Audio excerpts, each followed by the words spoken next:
Hey Questers, welcome to another episode of BMF, your home for all things Oculus Quest. Boy, does it feel good to say that again. Today it's time to check out the long-awaited Espire 1 on the Oculus Quest. Special thanks to Digital Load for sending me over a key. Before we get started, if you hit that little red button down there that says subscribe, then you'll never miss out on the newest Quest news and games. Espire 1 is a first-person stealth action game in the vein of Metal Gear and other tactical stealth games.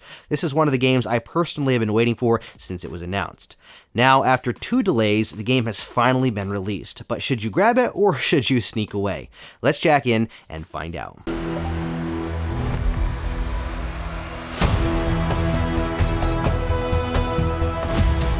When I was younger, one of my all-time favorite games was the original Metal Gear Solid on the PlayStation and later on the PC. Sneaking around inside of a government facility while distracting and taking out guards and soldiers was so much fun, and that's probably one of the reasons that I was looking forward to Espire 1. Let me get something out of the way first. There has been quite a bit of talk about bugs and the game feeling unfinished still. In my experience while playing the game, yes, there are some bugs that need to be patched, and there are some glitches here and there, but for me at least, it didn't change the gameplay overall. A lot of people are also hating on the VR theater that Digital Load implemented into the game. I do wish that they would give you an option at the very beginning when you set your height as to what comfort level you would like instead of having the VR theater automatically be on. But you can turn it off in the settings under the comfort options. That will eliminate the blinders in the game. Alright, so now onto the game itself. In Espire 1, you play as an Espire operator who remotely connects to Espire 1 drones, as they are called, with the goal of sneaking through the facility, eliminating enemies, and taking it back. The MGS feel is everywhere. Some people have mentioned that the locations are all too similar and that the gameplay gets repetitive,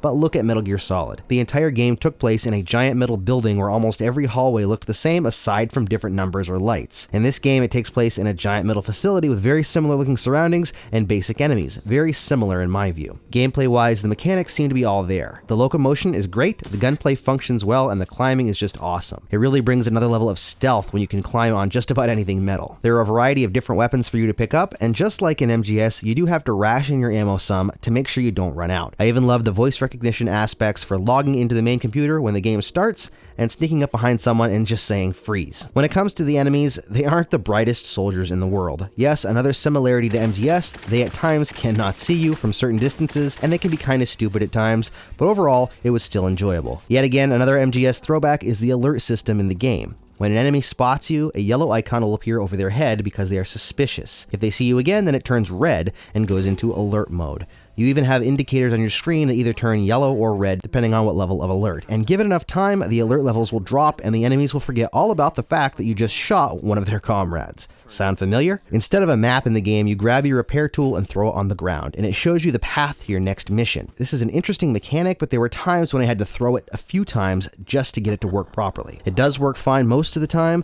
but I almost wish they had implemented some kind of holo map in your hand or something you could look at instead. Speaking of the repair tool, when you take damage, you have to repair yourself by grabbing the repair tool and fixing yourself. I actually do like this mechanic because instead of searching for health or having your health recover on its own like some FPS games, this adds another interesting element to the gameplay. There are also other tools you can use like the Espire Vision, which works when you place your hand by your head and pull the trigger. This allows you to see the location of enemies, cameras, and lasers. You can also use the slow motion ability to slow time and allow you to react to enemies or throw yourself at them. Slow motion actually automatically kicks in when you're spotted to give you time to react to the soldier before he sounds the alarm. Each one of these abilities, including the repair tool, uses your energy, so you have to keep an eye on your energy bar because when it runs out, you have to wait for it to refill. One last cool feature I'll mention is the camera tool on your hand. You can actually grab the camera and throw it around a corner so you can see what is there before blindly running into the room. I think that about covers the gameplay itself. Visually, the game looks pretty awesome running on the Quest. There are times when you can see some visual problems, but overall, it still looked good.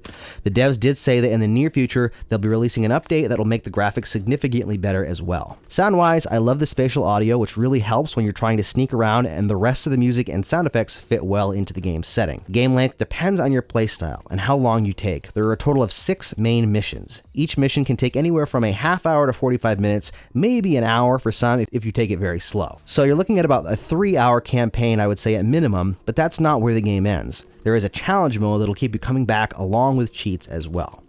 For the $30 price tag, it's actually not a bad deal. If you think about the fact that if the campaign takes even just 3 hours, you're paying $10 per hour of gameplay, without even considering playing the challenges or the harder difficulty level. In comparison, the Vader Immortal episodes cost $10 each for a half hour or so of story and the dojo. I think it's at least comparable, if not a better value, as far as the story modes go. In the end, whether you like this game or not may come down to if you love the genre or not. Espire 1 plays wonderfully as a stealth action game, but if you're looking for an all-out war game, this may not be for you. For me personally, I love Espire 1. It brings me back to the days of my youth sitting on my living room floor playing Metal Gear Solid, but way more immersive.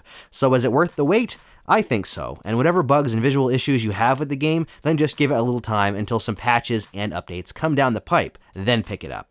If you're looking for a game that'll make you feel immersed in a futuristic stealth world, then Espire 1 is a great place to start. If you're looking to get the most out of your quest, then don't forget to subscribe to BMF and hit that bell icon. Plus, you can check out my other quest content here.